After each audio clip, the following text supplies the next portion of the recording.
The players have to be on board. It's just not on the page. It's got to go out into the world through the players. And the players are like the midwives. They have to love it and be on board, and then you've got something really beautiful.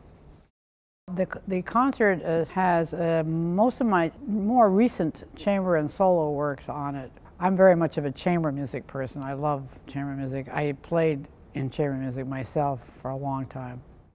This hall is very familiar to me.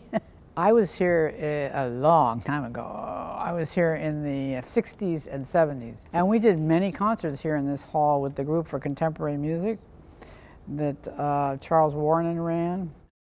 I spent a lot of time in chamber music as a pianist, and I played traditional repertoire and I played contemporary repertoire with the Da Capo chamber players who won the Naumburg in 1972. I love working with other musicians as a player, but also being on the other side of the fence, listening to what the composer has to say and how they tell us how to do this piece better, and very interesting education.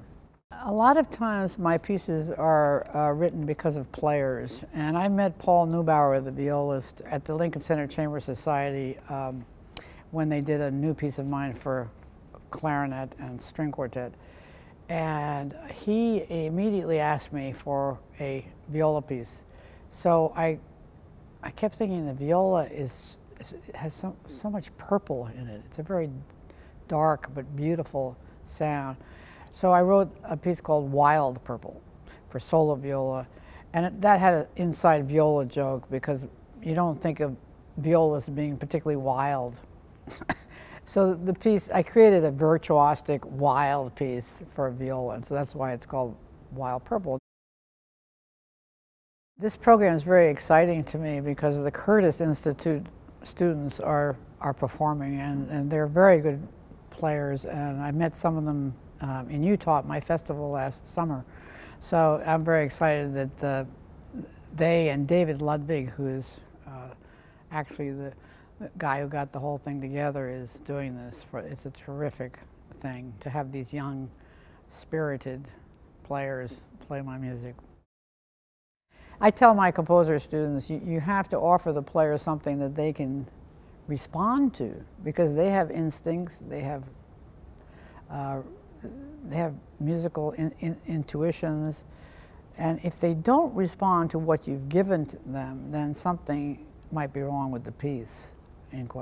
So to me, the difference with younger players is that they have a lot more energy, and if they like the piece, they'll play the holy hell out of it, and they're unafraid of being, highly visceral about it.